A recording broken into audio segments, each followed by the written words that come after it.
YouTube, what is going on? Welcome back to the channel. It is your girl Bree. In today's video, I'm going to be going over the top loadouts that you guys need to be using after the Season 4 Reloaded update. We got a ton of weapon balancing changes, nerfs, buffs. One actually went to the Kar98. I know a lot of people were dreading this nerf, but I don't think it was as drastic as we all expected. There was a slight tweak to the bullet velocity. They nerfed the aim assist and made it shoot and aim just like other snipers, so you don't get that aim assist like we used to. Overall, I still think the Kar98 is a huge meta contender for sniping. Loadout number 1 is going to be the SOA Subverter Battle Rifle. I know that this thing has been tried and true for a couple of seasons now, but it's been overshadowed by the sniper meta that we got at the beginning of Season 4. In my opinion, ARs and battle rifles need a huge buff overall to be able to compete at those long ranges. One of the main advantages to the SOA Subverter is the amount of damage it puts out per round. This thing absolutely plows through armor. It's disgusting, and I've honestly had a lot of fun using it over the past few days since the Kar98 got nerfed. So on this build in particular, we're going to be running the Cassis Brake for recoil control, the Dozer Long Barrel for damage range and bullet velocity, Ruin Heavy Support Underbarrel for that recoil control as well, 50 round drum mag to get the most magazine size that you can. And for the stock, we're going to be running the Motion V2 heavy stock for extra recoil control because, as I said before, this thing has some nasty bounce to it. I've tested out a couple of builds running the Jack Glassless, the Holotherm, the Mini Therm, and while all of those optics are extremely good, I would recommend running the Iron Sight build if you are not that good at pulling down on your right joystick and controlling the recoil. If you are going to run an optic, I would recommend removing the rear stock, and I'm going to go over all of these sights for you guys so you can see what they look like. By the way, the new FSS Spectre Holotherm blueprint that you get with the Fallout bundle is absolutely insane. It's honestly really broken. If you're not using it, I would highly recommend purchasing the Fallout bundle if you have a few extra COD points. Here's what it looks like whenever you ADS. Your targets are green and it shows one little green dot in the middle instead of that annoying red cross. So here's what it looks like as you ADS.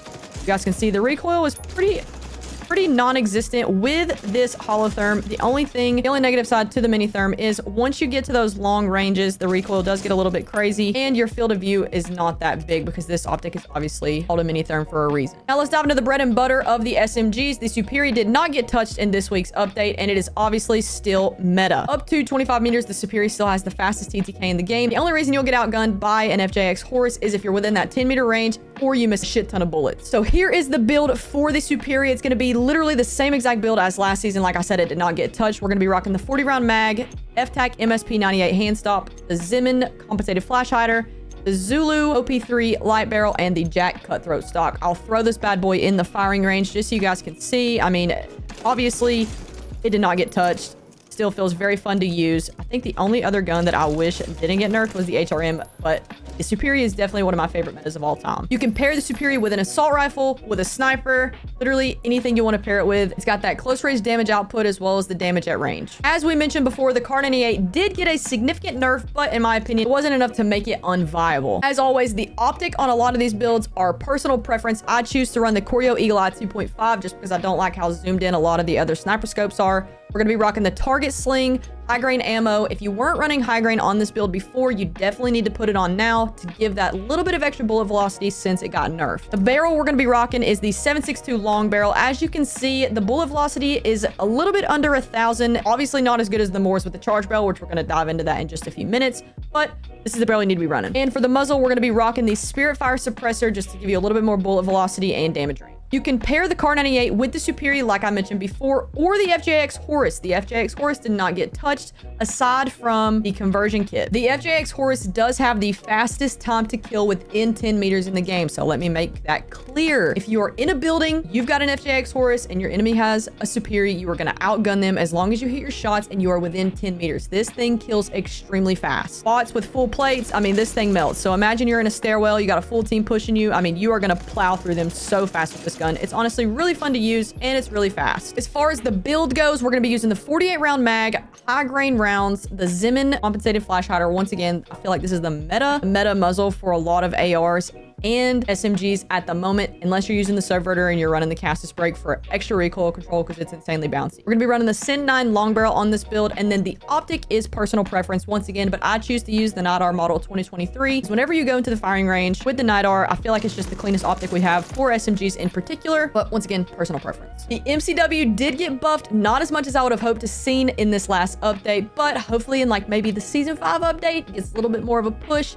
makes this thing viable at long ranges. We all have a ton of nostalgia that surrounds the ACR from the old Call of Duty games, and I would love to see this thing become meta for a season in Warzone. The build in particular that I'm rocking, that I've been rocking the past couple days is an iron sight build. The MCW just has a crazy clean iron sights, and it's been a lot of fun. I know a lot of you guys were running the MCW with the conversion kit over the past couple weeks, pairing it with the Kar 98 because it did have an extremely fast time to kill, and it was really fun to use. But overall, this is a blast. Obviously, definitely a meta contender. I'm gonna go over the build with you guys really quickly.